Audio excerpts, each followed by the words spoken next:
সবাইকে স্বাগত জানাচ্ছি আরআইএল অ্যাঙ্গেল চ্যানেল স্কয়ার বার নিবেদিত দেশ সাম্প্রতিক। আমি সোনিয়া হক আপনাদের সাথে আছি। দর্শক, আজ আলোচনার বিষয় রেখেছি আড়াই মাসের সরকার ও জন আস্থা, এবং এই বিষয়টি নিয়ে কথা বলতে আজকে আমার সাথে স্টুডিওতে যুক্ত হয়েছেন মোশাররফ আহমেদ ঠাকুর, বিশ্ববিদ্যালয় শিক্ষক ও রাজনীতি বিশ্লেষক।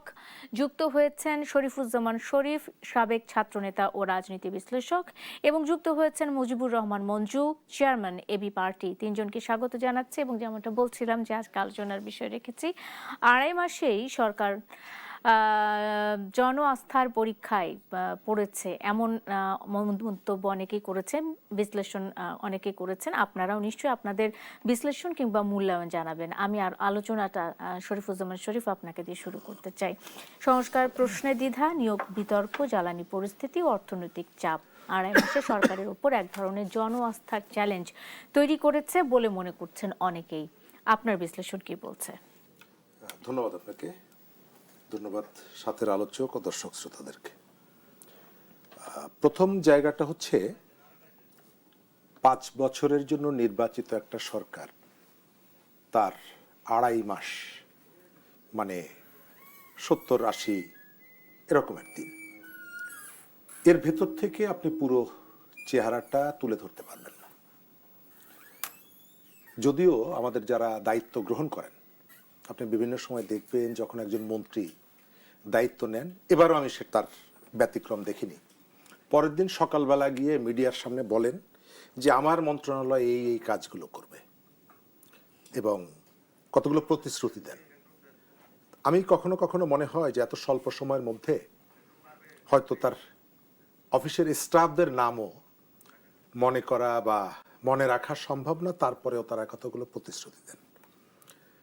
এখন যারা ক্ষমতায় আছেন, একটা রাজনৈতিক সরকার, তার কতগুলো রাজনৈতিক বক্তব্য আছে, ইশতেহার আছে, যে ইশতেহারের উপরে ভর করে তারা ক্ষমতায় বসেছে, ম্যান্ডেটটা নিয়েছে। 12 ফেব্রুয়ারি বাংলাদেশের দুটো ঘটনা ঘটেছে।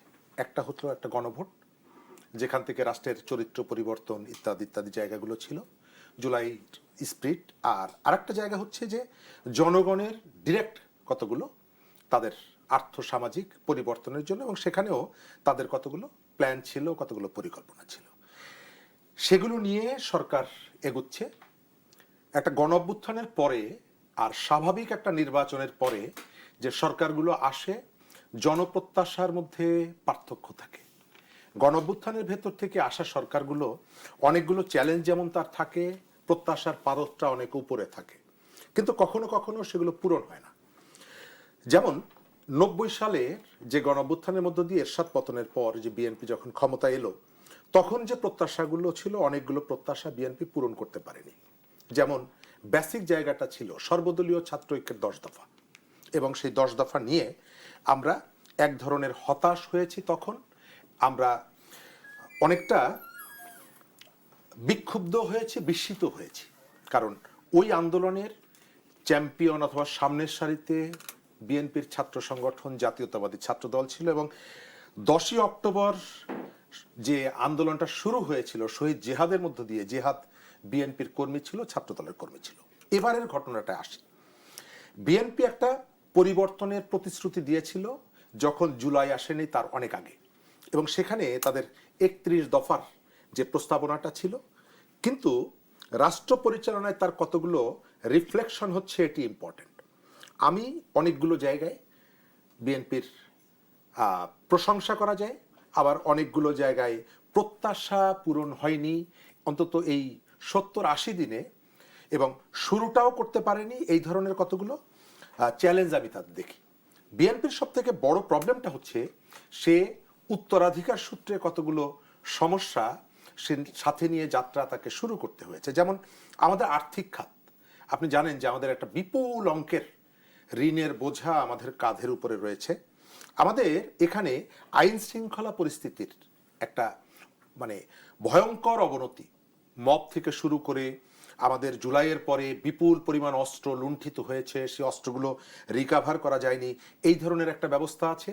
এবং তার আগের যে সরকারটা ছিল, সেই সরকারটা অনেকগুলো জায়গায় কতগুলো গর্ত খুঁড়ে রেখেছে, সেই গর্তগুলোতে বিএনপিকে পড়তে হচ্ছে। আর চ্যালেঞ্জের জায়গাটায় আমাদের এখানে জিও পলিটিক্যাল একটা চ্যালেঞ্জের জায়গা আছে, আজকে ফরহাদ মাঝার একটা বোমা বিস্ফোরণ ঘটিয়ে দিয়েছেন, সুযোগ থাকলে সেটি বলবো, এবং তার স্ববিরোধিতা আছে ফরহাদ মাঝারের অনেক কথাবার্তার মধ্যে।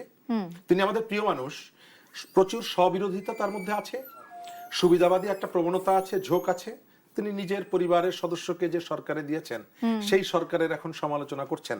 তো এগুলো নিয়ে অবশ্যই প্রশ্ন করার আছে। তবে সাম্প্রতিক কতগুলো ঘটনার ভেতর থেকে যেটা মনে হয় যে তিনি যেটা বলেছেন এটা পুরোপুরি মিথ্যা না, অনেকগুলি সত্যতা তার আছে। মানে কি দেশ আসলে এখন আমাদের হাতে নাই, এরকম আমাদের টাইপের কিছু? এটি বিস্তৃত আলোচনা করব। তবে মানে অনেকগুলো জায়গায় দেখা যাচ্ছে যে আমেরিকার যে খবরদারির কথাটা বলেছে সেই খবরদারির অনেকগুলো স্পষ্ট আলামত, স্পষ্ট উদাহরণ এগুলো দেখা যাচ্ছে, এবং সেটি শুধু আজকে না, এটা অনেক আগের থেকে আমার কাছে কয়েকটি তথ্য আছে, সেই তথ্যগুলো আমি দিব। আর আরেকটা জায়গাটা হচ্ছে বিএনপির চ্যালেঞ্জের যে জায়গাটা, অনেকগুলো চ্যালেঞ্জের কথা বলতে পারবো। আপনি আমাদের আর্থিক খাতের যে অব্যবস্থাপনার কথা বললাম, সেখানকে থেকে একটা সুশৃঙ্খল জায়গায় নিয়ে আসার জন্য অনেকগুলো কথা এবং কাজের মধ্যে অমিল দেখতে পাচ্ছি। তাদের কর্মীদের, তাদের প্রধানমন্ত্রীর কতগুলো বিহেভিয়ার তিনি পরিবর্তন করে একটা ইতিবাচক বার্তা দিতে চাইছেন, কিন্তু সেই বার্তাটা তার কর্মীদের কাছে যাচ্ছে না। এখানে দাঁড় করাই, এখানে থামাই দেই, কারণ আপনি যেটা বলছেন আমি যতটুকু বুঝতে পারছি যে প্রধানমন্ত্রীর বার্তা, আসলে যে বার্তাটা তিনি রাজনৈতিক বার্তাটি, সহনশীলতার বার্তাটি তার দলকে দিতে চাচ্ছেন, দল থেকে শুরু করতে চাচ্ছেন, সেটি তৃণমূল পর্যন্ত পৌঁছচ্ছে কিনা এই বিষয়টি নিয়ে একটি প্রশ্ন অবশ্যই রাখা যায়। আমি শরীফুজ্জামান শরীফ আপনার কাছে প্রশ্নটি রাখবো। আমি চলে যেতে চাই মুজিবুর রহমান মঞ্জু, আমাকে দুঃখিত, আমি ক্ষমা করবেন, মুজিবুর রহমান মঞ্জু, আপনার কাছে চলে যেতে চাই। আপনি একটা জায়গায় মন্তব্য করেছেন আমার মনে আছে, সেটি হলো যে বিএনপির 2 মাস দেখে বোঝা যাচ্ছে বাকি 58 মাস কিভাবে বিএনপি দেশ চালাবে।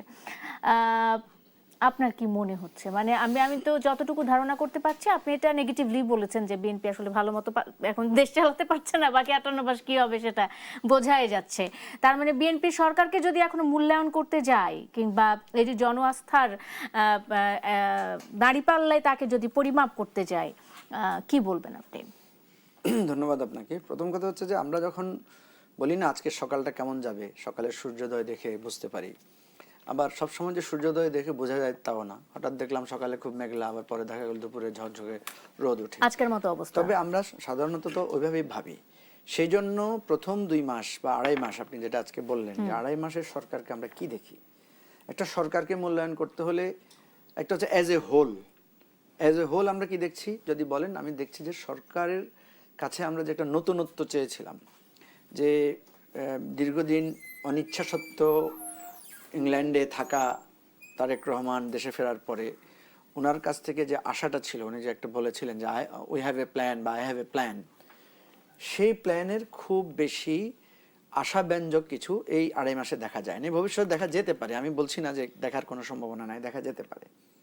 এই 2.5 মাসে আমরা কি দেখেছি, শরীফ ভাই একটু করে লাস্টের দিকে বলেছেন যে আমরা ওনাকে পার্সোনালি দেখতে পাচ্ছি যে হি ইজ কোয়াইট ওকে। উনি খুব মানে দম নিয়ে আছেন, খুবই ভালো ব্যাটিং করছেন, সব জায়গায় যেখানে যাচ্ছেন সেখানে মানুষকে কাছে টানছেন। এখন পর্যন্ত একটা জায়গা ছাড়া আর কোথাও ওনাকে আমি স্লিপ করতে দেখি নাই। কোথায়? একটা জায়গায় স্লিপ করেছেন, ওই যে কার একটা তথ্য দিয়েছেন, তথ্যটাতে একটু তথ্যগত ভুল ছিল, এটা মানুষের হতে পারে, স্লিপ অফ টাং হতে পারে। আর আদারওয়াইজ আর বাকি জায়গায় উনি সব জায়গায় ভালো ম্যানেজ করছেন, নাম্বার 1। নাম্বার 2, আমরা যদি দেখি আইন শৃঙ্খলা পরিস্থিতি, জ্বালানি বিদ্যুতের যে সংকটটা বৈশ্বিক ছিল সেটাকে ওনারা কীভাবে হ্যান্ডেল করেছেন। প্রথমে মনে হয়েছিল যে ভালোই হ্যান্ডেল করছেন, যে দাম টাম বাড়ার নাই, কিন্তু পরে যখন দাম বাড়ালেন দেখা গেল যে আশঙ্কাটা ছিল যে এই যে লোকেরা লাইন ধরে তেল কিনছে যে ভবিষ্যতে দাম বাড়াবে, স্টক করছে, সেটাই সত্য প্রমাণিত হলো। ওনারা যখন পরে দাম বাড়ালেন তখন কিন্তু ওই যারা স্টক করেছে তারা কিন্তু লাভবান হয়েছে। এখন কিন্তু এই প্রশ্ন তোলা যেতে পারে যে যারা স্টক করেছে এটা কোনো একটা চক্র কিনা, যে চক্রটাকে সরকার ভেদ করতে পারে নাই এবং সরকারকে শেষ পর্যন্ত দাম বাড়াতে হয়েছে। এখন যার ফলে দেখা যাচ্ছে সিন্ডিকেট, এই যে আমরা যখন দেখি না প্রত্যেক সরকারের সময় একটা সিন্ডিকেট থাকে, এখন এই সিন্ডিকেটটা কার সেটা একটা প্রশ্ন। কিন্তু আমরা বলবো যে সরকার এই সিন্ডিকেশনটা বা আলাদা জায়গাটাকে আপনি সেভাবে হ্যান্ডেল করতে পারে নাই।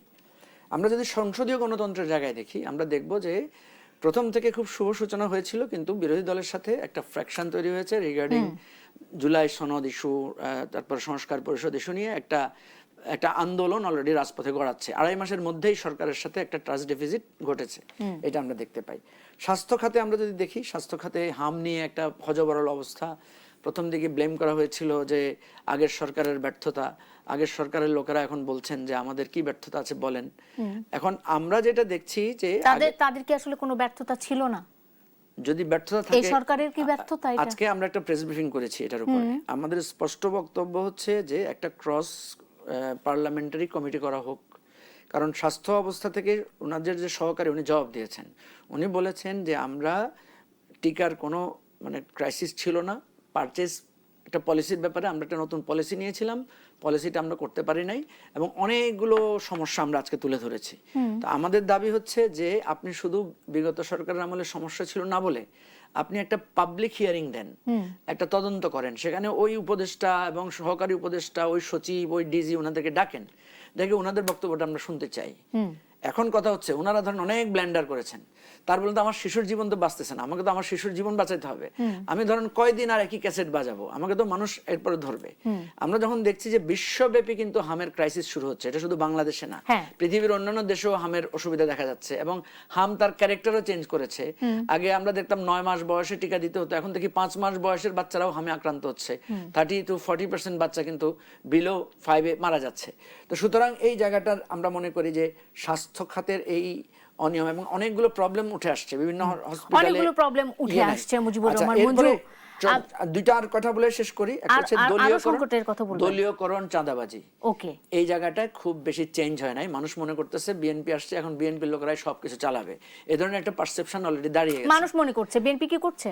হ্যাঁ করছে। ধরেন কেন মানুষ মনে করছে, কেন মানুষ তো মনে করছে বিশ্ববিদ্যালয়গুলোতে চেঞ্জ হয়েছে সব দলীয় লোক, জেলা প্রশাসনে প্রশাসক বসানো হয়েছে সব দলীয় লোক, ক্রিকেট বোর্ডের দলীয় লোক, বাংলাদেশ ব্যাংকের দলীয় লোক। এই যে প্রথম ইমপ্রেশনটা দেওয়া হয়েছে, 2.5 মাসে মনে হচ্ছে যে বিএনপি এই দলীয়করণটাই করবে। এরপরে আর্থিক খাতের যে সংকট, যে আস্থা তৈরি করা, যেমন ধরেন IMF এর লোনটা ছাড় করাতে পারলো না, এবং এর ফলে বিশ্ব ব্যাংক সহ অন্যান্য লোন, সরকার ইতিমধ্যে প্রায় 40,000 বা 42,000 কোটি টাকার চাইতেও বেশি তারা ঋণ করে ফেলেছে। এই সব বিষয়গুলো সরকারের মধ্যে যে তার কার্ডের পলিটিক্স যেটা করেছে, যে জনবান্ধব কর্মসূচি, সেই জায়গাটা এখানে আমি মার খেয়ে যাচ্ছে। ফিরবো মানে সরকারের যে নির্বাচনী প্রতিশ্রুতি ছিল, সেই প্রতিশ্রুতিগুলো রাখতে গিয়ে আরো অনেক সংকট যে সরকারকে পেঁচিয়ে ফেলেছে, সেটি সরকার অনুধাবন করছে কিনা। মোশাররফ আহমেদ ঠাকুর, আপনি বলুন। আমি প্রশ্ন করতে চাই না, বেশ কিছু সংকট তারা দুজনই বলে ফেলেছে। ধন্যবাদ আপনাকে, আপনার দর্শক শ্রোতা ও দেবিক আলোচক। দেখুন, সরকার শপথ নেয় 17ই ফেব্রুয়ারি। 1 মার্চ 28 তারিখে গিয়ে যুদ্ধ শুরু হয়ে যায়। তো মানে 11 দিনের মাথায় গভর্নমেন্টের একটা যুদ্ধ, আন্তর্জাতিক ক্রাইসিসের মধ্যে পড়ে, এবং এই ক্রাইসিসটাকে পুঁজি করে যে তেলের যে সিন্ডিকেশন বললেন আপনি, হাজার হাজার মানুষ বলে তো সিন্ডিকেট হয় না, সিন্ডিকেট একটা রেজিমেন্টেড শব্দ, মানে একটা খুব অল্প লোকের একটা ধীরবন্ধন।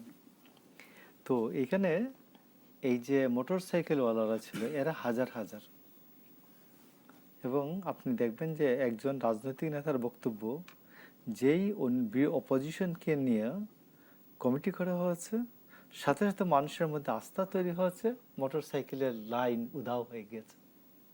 দেখেছেন আপনারা? তো বোঝা গেল যে এই মোটর সাইকেলওয়ালারা তাদের কমান্ডে ছিল, এটা একটা বলা যায় আর কি। আরেকটা হচ্ছে যে একটা জরুরি বিষয়, যেটা আমি অন্যান্য বিষয়গুলো পরে আনি। মঞ্জু ভাই যেটা বলছেন যে হামের ভাইরাসের ক্যারেক্টারিস্টিক্স চেঞ্জ হয়নি, আমি এটা নিয়ে আমাদের মুশতাক ভাইয়ের সাথে আলাপ করছিলাম। মুশতাক ভাই বলছে অনেকগুলো মানুষ যদি একটা ওয়ালে হেলান দিয়ে দাঁড়ায়, বা তাইলে অনেকগুলো মানুষ যদি কোনো একটা জায়গায়, তো ওই জায়গাটা ধসে পড়ে। বা তো আমরা ভাইরাসের ক্ষেত্রে প্রত্যেকের একটা রোগ প্রতিরোধ ক্ষমতা ওয়াল আছে আর কি। তো এই ওয়ালটা যখন ভাইরাসের পরিমাণ অনেক বেশি হয় তখন ভেঙে পড়ে। তো এই জন্য আমরা ওনাদের বক্তব্য বলি, তথ্য বিভাগ থেকে আমরা বলি যে অধিক জনসমাগম যেসব জায়গায় আছে ওইসব জায়গা যারা বড়রা এড়িয়ে চলবেন, মানে যাদের আছে, ডায়াবেটিস আছে, অন্যান্য অসুখ বিসুখ আছে এরা, তারপর যারা পালমোনারি ডিজিজে আক্রান্ত এরা এড়িয়ে চলবেন। বড়দের এইবার ভাইরাস হচ্ছে, এই কারণে হচ্ছে বড়দের ভাইরাস হচ্ছে, কখনোই বড়দের হাম হচ্ছে। তো বড়দের হামে কোনো সমস্যা হয় না, যারা ডায়াবেটিসের পেশেন্ট, পালমোনারি ডিজিজের পেশেন্ট, এদের জন্য ঝামেলা হবে, গর্ভবতী মাদের জন্য ঝামেলা হবে। মুশতাক ভাই এরা যে বক্তব্য, প্রফেসর আব্দুল্লাহ ওনাদের বক্তব্য হলো যে আপনারা যারা এই সব রোগী আছেন এরা যাবেন, আর গর্ভবতী মা যারা আছেন, আর গর্ভবতী মা যারা আছেন তাদেরকে সতর্ক থাকতে বলছেন। তারা দ্রুত ভিটামিন এবং অন্যান্য রোগ প্রতিরোধকারী একটু ভালো পুষ্টিকর খাবার টাবার খাবেন। এই একটা হামের প্রশ্নটা আমি আর আলোচনাই করতে চাই না।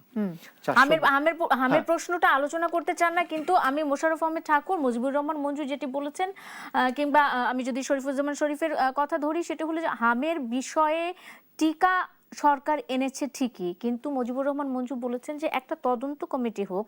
আমরা যে অন্তর্বর্তীকালীন সরকারকে দায়ী করছি, সেই দায়ী করাটার আগে একটা তদন্ত কমিটি হোক, আমরা আসল যে দায়ী ব্যক্তিটি তাকে চিহ্নিত করতে পারবো কিনা। একটা বিরতি নিয়ে সেই আপনার কাছে শুরুতে আসবো। দর্শক, একটা বিরতি নিয়ে ফিরছি, সঙ্গে থাকুন। বিরতির পর স্বাগত আরেকবার। দেখছেন দেশ সাম্প্রতিক, নিবেদন করছে আড়াই অ্যাঙ্গেল চ্যানেল স্কয়ার বার। আমি সোনিয়া হক আপনাদের সাথে আছি। আড়াই মাসের সরকার ও জন আস্থা এই বিষয়টি নিয়ে কথা বলছিলাম। আমি আলোচনায় ফিরতে চাই। শরীফুজ্জামান শরীফ, এই অংশের সময় খুবই কম। আমি জানতে চাই যে জনাব ফরহাদ মজহার আজকে যে বিষয়টি নিয়ে কথা বলেছেন এবং সোশ্যাল মিডিয়াতে সহ বিভিন্ন জায়গাতে এই আলোচনাটি মানে চলছে, আমেরিকার সাথে একটি চুক্তি যেটি মানে অন্তর্বর্তীকালীন সরকার ক্ষমতা হস্তান্তরের কিছু আগে করা হয়েছে, সে বিষয়টি নিয়েও বিরোধী দল কিংবা সরকার দল কারো পক্ষ থেকে আমরা কোনো রকমের কথা শুনতেও পাইনি। তো সবকিছু মিলিয়ে যদি বলি যে উনি যা বলছেন, আপনি যেমনটা বললেন যে খুব একটা ভুল বলে নাই, সত্যতাটা কোথায় আসলে? ধন্যবাদ। প্রথম জায়গাটা হচ্ছে, আমি শুরুতেই বলেছি যে সরকারের যতগুলো চ্যালেঞ্জ আছে তার মধ্যে একটা চ্যালেঞ্জ হচ্ছে জিও পলিটিক্স। আমাদের এখানে তিনটা শক্তি খুবই অ্যাক্টিভ আছে, তারা সবাই চেষ্টা করছে সরকারকে তাদের কতটা কাছে নিতে পারে। তার আগের যে সরকারটা ছিল তাদের, আমি বিভিন্ন সময় বলেছি যে আমাদের ডক্টর মোহাম্মদ ইউনূস, আমেরিকার কেউ এলে বাংলাদেশে তার সরকার মনে করতো যে তাদের জামাই বাড়ির আত্মীয় এসেছে। এর অনেকগুলো উদাহরণ আছে। সর্বশেষ চুক্তির যে জায়গাটা, ফরহাদ মজহার যেটি বলেছেন, তিনি আসলে তো সরকারের অংশই ছিলেন। তার পরিবারের যে সবথেকে উজ্জ্বল প্রতিনিধি যিনি, তাকে সরকারের মন্ত্রী হিসাবে থাকার ভেতর থেকে তিনি ভেতরের এমন কতগুলো কথা জানেন যেগুলো আমরা জানি না। আবার ওই সরকারের কাছে তিনি অনেকের কাছে থিওরিটিক্যাল লিডার হিসাবে তাকে অনেকেই পছন্দ করেন এবং অনেকে অনুসরণ করেন। সুতরাং আমার ধারণা যে ফরহাদ মজহার এখানে যেটা বলেছে সত্য বলেছে। আরেকটা জায়গা আমি উদাহরণ হিসাবে বলবো, স্টারলিংক।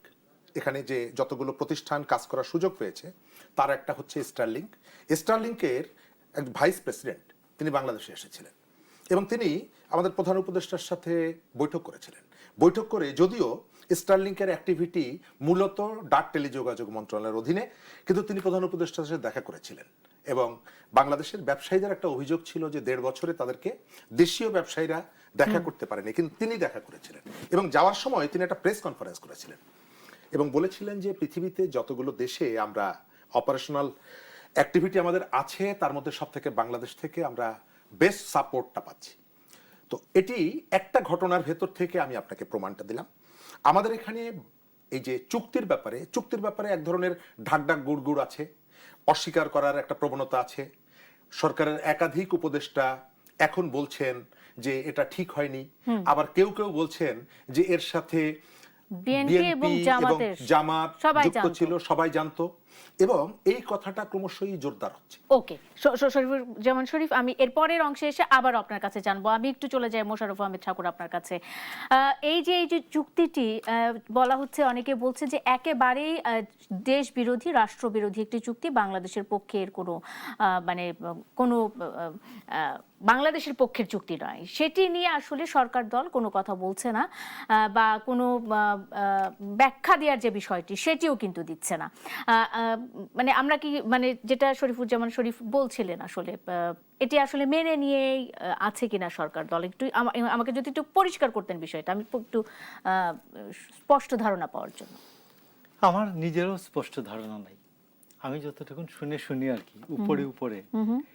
কারণ এটা একটা এনডিএ ডকুমেন্ট, তো এনডিএ নন ডিসক্লোজার এগ্রিমেন্ট, তো এটা এই পর্যন্ত মনে হয় 177 পৃষ্ঠার মধ্যে মাত্র 37 পৃষ্ঠা এইরকম বের হয়েছে, আরো বাকি যে 140 পৃষ্ঠার মতো এটা এখনো জনসমক্ষেই আসে নাই। তো এই জন্য আমি আপনাকে বলছি, তো এইটা আপনাকে যতটুকু, আমি এই চুক্তি ব্যক্তিগতভাবে আমি এই চুক্তিটার পক্ষে নাই ভাই। এই চুক্তিটা মনে হয় যে আমাদেরকে বলছে তুমি তেল আমদানি করতে পারো না, আমেরিকার চুক্তি ছাড়া সবকিছু আমেরিকার পারমিশন নিয়ে করতে হবে, পারমিশন নিয়ে করতে হবে না, সবকিছু না, আমেরিকা যেগুলো বিক্রি করে এইগুলির ক্ষেত্রে তাদের পারমিশন নিয়ে, আর এই যে আমেরিকা যেগুলি এক্সপোর্ট করে। তো এখন এই সব কিছু তো প্রচ্ছন্ন তো ছিলই, যেমন সে ধরেন এই পররাষ্ট্রনীতির ক্ষেত্রে আমেরিকার বাইরে খুব বেশি যাওয়া যেত না, কেউই যেতে পারতো না। তো এখন আমাদের আর ডক্টর ইউনূস একটা ছোট কাম করে দিয়ে গেলেই পারতো, শুধু এইটুকুন, আমরা 51তম আমেরিকার স্টেট, এটা বলে উনি একটি গণভোট দিতে পারতো, মঞ্জু ভাইয়ের মতাদর্শের একটা গণভোট, যে আমরা 51তম স্টেট হতে চাই কি না, 1 নাম্বার কোয়েশ্চেন। 2 নাম্বার, সবাই আমেরিকার জটিলতাবিহীন ভাবে আমেরিকার উন্মুক্ত ভিসা কে কে চাও, এই নিয়ে একটা গণভোট দিলে আপনি দেখতেন এই গণভোটের সংখ্যা হয়তো 90%। হ্যাঁ, আমেরিকার ভিসার জন্য। হ্যাঁ, আমেরিকার ভিসা যাতে আমি বুঝছি যে আপনি এই চুক্তির পক্ষে নন, সেটা আমি বুঝতে পারছি, কিন্তু মুজিবুর রহমান মঞ্জু এক বাক্যে বলবেন আপনি কি এই চুক্তির পক্ষে? পক্ষে হলে না বা বিপক্ষে হলে যেটাই হন কিনা, আমি বিরতির পরে এসে তার ব্যাখ্যা নিব। আপনি কি এই চুক্তির পক্ষে, আমেরিকার সাথে বাংলাদেশের এই চুক্তি? আমি যে কোনো বাংলাদেশের স্বার্থের চুক্তির পক্ষে। প্রথম কথা হচ্ছে এই চুক্তিটা করার দরকার হয়েছিল কেন? একটা ট্যারিফ বসিয়ে দিয়েছিল আমাদের উপরে 37%, পরে ডায়লগ করে এটাকে 20-তে আনা হয়েছে, এবং 20-তে আনার সময় তারা শর্ত দিয়েছিল যে আমাদের সাথে একটা চুক্তিতে আসতে হবে। এটা বিভিন্ন দেশ রেসপন্ড করেছে। এই জিনিসগুলো তো আমাদের খুব অজানা কিছু না। কথা হচ্ছে এখানে খুব পরিষ্কার, ডক্টর খলিল বলেছেন এই চুক্তি বিএনপি জামাতের সাথে আলাপ করে করা হয়েছে। আজকে ফরিদ আক্তার তিনিও বলেছেন যে তারা একসাথে করেছেন। বিএনপির এখন যিনি নীতি নির্ধারক, তাদের প্রধান অন্যতম হচ্ছে খলিলুর রহমান, উনি এখন পররাষ্ট্রমন্ত্রী, সুতরাং উনিই কিন্তু সবচেয়ে বেশি এই চুক্তিতে ভূমিকা রেখেছেন। সর্বশেষ কথা যেটা আজকে আমরা গতকালকে সম্ভবত ডাক্তার জাহেদ, আমাদের প্রধানমন্ত্রীর তথ্য উপদেষ্টা, এবং উনি অনেক ক্ষেত্রে উনি মুখপাত্র আমরা দেখতে পাচ্ছি, উনি বলেছেন যে সরকার এই চুক্তি বাতিল করবে না, তবে কিছু কিছু জায়গায় হয়তো সরকার সংশোধন করতে পারে। প্রশ্ন হচ্ছে যে আমেরিকানরা আপনাকে চাপে ফেলে আপনার কাছ থেকে সে কিছু জিনিস আদায় করেছে, এখন আপনি সেটা মানবেন কি মানবেন না, প্রশ্ন হচ্ছে সেটা। এখানে ওই যে বললেন না যে দ্বিচারিতা আছে আমাদের মধ্যে, ওই যে মানবেন কি মানবেন না, না মানার কি কোনো অপশন আছে? না, চুক্তি করলে আপনি মানবেন না কেন? প্রথম কথা হচ্ছে চুক্তি করলে মানবেন না, তাইলে তো সেটা বাধ্যবাধকতার মধ্যে পড়ে গেল, একটা বিরতি নেই। আমার তো বাধ্যবাধকতা খুব সহজ, সংসদে তোলেন এটা, ওপেনলি আলোচনা হোক, যুক্তিতর্ক হোক, আমরা শুনি। কথা হচ্ছে এটা সংসদেও তোলা যাবে না বলছে মোশাররফ আহমেদ ঠাকুর। আমি বিরতির পরে এসে জানি ওনারা ভিসার সুযোগ পেলে প্লেনে হেলিকপ্টারে লাফ পিছন দিয়ে যায় উঠবেন, ওই যে 90% গণভোট দিতে না গিয়ে। একটা বিরতি নেই দর্শক, একটা বিরতি নিয়ে দেশ সম্প্রতিকে ফিরে আসি, সঙ্গে থাকুন। বিরতির পর স্বাগত আরেকবার দেখছেন আড়াই অ্যাঙ্গেল চ্যানেল স্কয়ার বার নিবেদিত দেশ সাম্প্রতিক। সোনিয়া হক আপনাদের সাথে আছি। আড়াই মাসের সরকার ও জনআস্থা আজকে আলোচনার বিষয়। এই বিষয়টি নিয়ে কথা বলছিলাম। আমি চলে যেতে চাই মোশাররফ আহমেদ ঠাকুর, আপনার কাছে একটি প্রশ্ন রেখেছিলাম। সেটি হলো যে প্রধানমন্ত্রী বিভিন্নভাবে তার দলের নেতাকর্মীদেরকে একটা জবাবদিহিতার জায়গায় আনার চেষ্টা করছেন। আমরা গত কদিন আগেও একটা মতবিনিময় সভা হয়েছে বিভিন্ন স্তরের নেতাকর্মীদের সাথে, আমরা সেখানে দেখেছি। তো সেক্ষেত্রে প্রধানমন্ত্রী যে বার্তাটি আসলে দিতে চাচ্ছেন তার নেতাকর্মীদেরকে, তৃণমূল পর্যায়ে কি সে বার্তাটি পৌঁছাচ্ছে কিনা? কারণ তৃণমূলের চেহারা তো আসলে পাল্টেছে বলে মনে হয় না। ধন্যবাদ আপনাকে। এখন এখানে তো আপনি বললেন যে প্রধানমন্ত্রী কথা রাখছেন, তৃণমূল কথা রাখছে কিনা, কোথাও রাখছে কোথাও রাখছে না, 17 বছরের বঞ্চনা। এবং এটা আমি আপনাকে বলি যে আপনাকে যদি 17 বছর তো দূরের কথা, 17 মাস যদি আপনাকে চোখ বেঁধে রাখা হয়, তাহলে আপনি আলোতে আসতে আপনাকে কিছু সময় লাগবে। মানে প্রথম অন্ধকার ঘরে চোখ খুলবে, তারপর আস্তে আস্তে আলোতে নিয়ে আসবে। আর প্রথমেই যদি এই আলোতে ছেড়ে দেয়, আপনি ঝলকানিতে আবার চোখ নষ্ট হয়ে যাবে। তো এই জন্য আমি আপনাকে বলছি যে কথা যে কেউ রাখে কেউ রাখে না, আপনিও রাখেন না। আপনি প্রথম সেগমেন্টে বললেন যে এই প্রশ্নের উত্তর আমি বিজ্ঞাপন থেকে আমার প্রশ্নটা কিন্তু শেষ পর্যন্ত আপনাকেই করেছি, এবং আপনি চলে গেলেন এইখানে। তো যাই মনে পড়েছে আমি এসেছি এবং প্রধানমন্ত্রীর আসলে যে প্রধানমন্ত্রী আমাদেরকে অনেক কথা দিয়েছেন, সে কথাগুলো প্রধানমন্ত্রী মেনে চলবেন কিনা, শেষ পর্যন্ত রাখবেন কিনা। আমি মনে করি যে প্রধানমন্ত্রী যেহেতু প্রথম 1 মাসের মধ্যেই তিনি তার নির্বাচনী ইস্তেহারে হাত দিয়েছেন, নির্বাচনী ইস্তেহারের দফাগুলি গুনে গুনে উনি বাস্তবায়ন করতে গিয়েছেন। এবং আপনি জানেন যে আমাদের উপমহাদেশে সবচেয়ে বেশি অবহেলিত রাজনৈতিক দলিলের নাম হচ্ছে নির্বাচনী ইস্তেহার। তো এই কথাটা যাতে মিথ্যা প্রমাণিত হয় তারেক রহমানের ক্ষেত্রে, প্রধানমন্ত্রীর ক্ষেত্রে, তিনি এই জন্য এটা স্টার্ট করেছেন। আপনি দেখবেন অনেকেই বলছেন যে এটা এত দ্রুত করার দরকার কি ছিল, কৃষক কার্ড আরেকটু পরে করলে কি হতো, ফ্যামিলি কার্ড আরেকটু গবেষণা করলে কি হতো, এটা বলছেন। তো যাই আমি মনে করি যে তারেক রহমান প্রথমেই তার নির্বাচনী ইস্তেহার বাস্তবায়নের দিকে হাত দিয়েছেন। এবং আমি আপনাকে বলি, যারা কথা রাখবেন না তাদের জন্য স্পষ্ট মেসেজ হলো যে কথা রাখতে হবে। কথা না রাখার যদি উদ্দেশ্য কারো থাকে, তাহলে অন্তত অন্য প্রফেশন দেখেন, রাজনীতি না। এবং আমি মনে করি যে বেগম খালেদা জিয়ার সময় যে আমরা ক্লিন হার্ট অপারেশনের মতো ঘটনাটি হয়েছিল, এবং আপনি দেখবেন সেখানে 62 জন মারা গিয়েছিল, তার মধ্যে 58 জন ছিল বিএনপির। তো আমি মনে করি যে তারেক রহমানকে যেন এরকম কোনো নির্মম সিদ্ধান্ত নিতে না হয়। সবাই আমরা যেন একটু ভালো হয়ে চলি, সকালে উঠে মনে মনে বলি আমি যেন সারাদিন ভালো হয়েছে। অবশ্যই আমরা প্রত্যাশা করি যেন বিএনপির তৃণমূল একেবারে ছাত্রদল থেকে শুরু করে বিএনপি পর্যন্ত সবাই যেন ভালো হয়ে চলে। অসংখ্য ধন্যবাদ মোশাররফ আহমেদ ঠাকুর। শরীফুজ্জামান শরীফ, জবাবদিহিতার জায়গা রাজনৈতিক দলগুলোতে তৈরি করার চেষ্টা করছেন প্রধানমন্ত্রী নিজে, অন্যান্য রাজনৈতিক দলগুলোও কি সেটি মেনে চলবে কিনা, আপনার কি মনে হয়? এবং এই যে জবাবদিহিতার জায়গা থেকে আসলে তৃণমূল সংশোধিত হবে কিনা, আপনার কাছে প্রশ্ন। ধন্যবাদ। কখনো কখনো কোনো কোনো ঘটনার আর্টিফিশিয়াল কতগুলো ঘটনা ঘটে, আবার দলের গুরুত্ব বিবেচনা করে এই যে প্রশ্নটি করেছেন, অনেক দল আছে যাদের এই জবাবদিহিতার জায়গাটা আসার খুব একটা বা প্রয়োজনও নেই, তার কোনো ইফেক্টও নাই সোসাইটির মধ্যে। বিএনপির কাছে বার্তা যাচ্ছে কিনা? যাচ্ছে, বিএনপির কর্মীদের কাছে যাচ্ছে, কিন্তু তারা সংশোধিত হচ্ছে না। আপনি এই কর্মীদেরকে ডেকে যদি জিজ্ঞেস করেন, তারা সবাই বলতে পারবে 31 দফায় কি আছে, ফ্যাসিস্ট আমলে কি কি কারণে ফ্যাসিস্ট আমল আমরা বলবো, সব বলতে পারে। কিন্তু কোথাও চাঁদাবাজি করাটা যে ঠিক না, এই বিষয়টা শুধু বোঝে না। তার অর্থ হলো সবার উপরে মুনাফা সত্য তাহার উপরে নেই। টাকার কাছে আপনার নীতি নৈতিকতা সবগুলো বিসর্জন হয়ে যাচ্ছে। কখনো কখনো অন্যের প্রতি প্রভাবের কারণে আপনি দেখলেন পার্লামেন্টে অনেক কিছু নিয়ে আলোচনা হলো, এমনকি যে রাষ্ট্রপতিকে আপনারা ফ্যাসিস্ট বলছেন তার ভাষণের উপরে 50 ঘন্টার আলোচনা হলো, কিন্তু আমেরিকার সাথে চুক্তি নিয়ে আলোচনা হলো না। এবং স্বতন্ত্র এমপি রুমিন ফারহানা তিনি এটি পার্লামেন্টে তুললেন, এটি সরকারি দলও নাকচ করে দিল, স্পিকার সাহেব নাকচ করে দিলেন, আবার বিরোধী দল তার দুদিন আগে বললেন যে রুমিন ফারহানাকে অঙ্গভঙ্গি করা হয়েছে, তাতে খুব কষ্ট পেয়েছি। তো রুমিন ফারহানা যখন আমেরিকার সাথে চুক্তি নিয়ে পার্লামেন্টে তুললো, তখন বিরোধী দল তার পাশে এসে দাঁড়ালো না।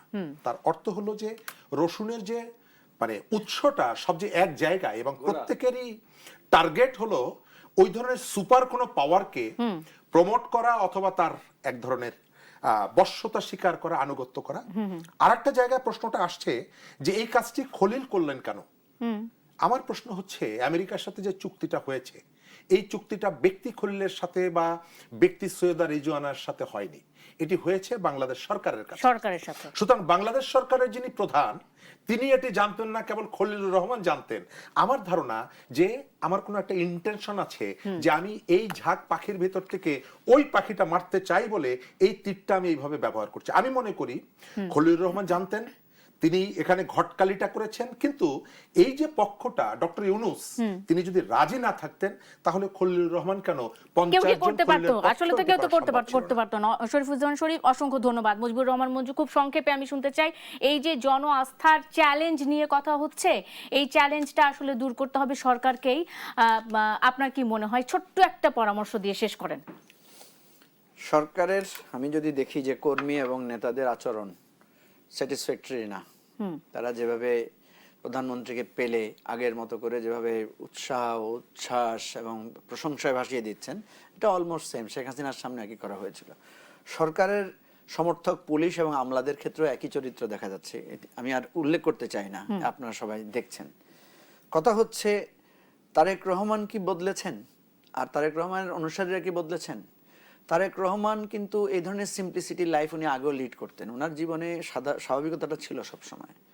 কথা হচ্ছে এই স্বাভাবিকতা তার কর্মীদের মধ্যে কিন্তু গত 17 বছরে মানে বা আরো আগেও, আমার মনে আছে আমার প্রায় 20-25 বছর আগে যখন তারেক রহমানের সাথে হাওয়া দেখা হয়েছিল, তখন ওনাকে সিম্পল একটা শার্ট, হাফ শার্ট পরা, সিম্পল একজোড়া স্পঞ্জ স্যান্ডেল পরা দেখেছিলাম। সুতরাং উনি হঠাৎ করে প্রধানমন্ত্রী হওয়ার পরে খুব সাদাসিধে জীবন যাপন করছেন, বিষয়টা এমন না। তাহলে উনার সাদাসিধে জীবন, জিয়াউর রহমানের সাদাসিধে জীবন কিন্তু বিএনপির লোকদের জীবনে ছাপ ফেলে নাই। বেগম খালেদা জিয়ার যে সেন্ট্রিস্ট পলিটিক্সের ছাপ, সেটা পড়ে নাই। ফলে এইটা একটা ব্যর্থতা। আপনি দেখেন, একটা বড় দলে যদি মেসি খেলে এবং দলটা যদি জিতে, তাহলে এটাকে আপনি মেসির ক্রেডিটটা ফিল করতে পারবেন। কিন্তু মেসিকে যদি বাংলাদেশ টিমের মধ্যে এসে আপনি দেন এবং সেই মেসি ব্যক্তিগতভাবে আপনি পছন্দ করবেন মেসিকে, কিন্তু দল তো জিততে পারবে না। সুতরাং তারেক রহমানের পজিশন বিএনপির মধ্যে একজন মেসি, আর ওই বিএনপি দলটাকে আমার কাছে ভুটানের বা ওই মালদ্বীপের ফুটবল দল মনে হয়। যে এই রকম কম্বিনেশনে উনি যদি গভর্নমেন্ট যদি সাকসেসফুল না হয়, গভর্নমেন্ট যদি একটা নতুন ডাইমেনশন দিতে না পারে, তাহলে এটা কিন্তু সংসদ দেখে মুজিবুর রহমান মঞ্জু, তাই কি মনে হয় যে তার আর সব নেতা কর্মীরাও সেরকম জনপ্রিয় হতে পারে না? সংসদে ভিন্নতা আছে, কিছু চেঞ্জ আছে। অসংখ্য ধন্যবাদ মুজিবুর রহমান মঞ্জু, মোশাররফ আহমেদ ঠাকুর, শরীফুজ্জামান শরীফ। সময়ের বাধ্যবাধকতায় আমাকে আজকের মতো শেষ করতে হচ্ছে। আপনাদেরও ধন্যবাদ যারা এতক্ষণ সঙ্গে ছিলেন।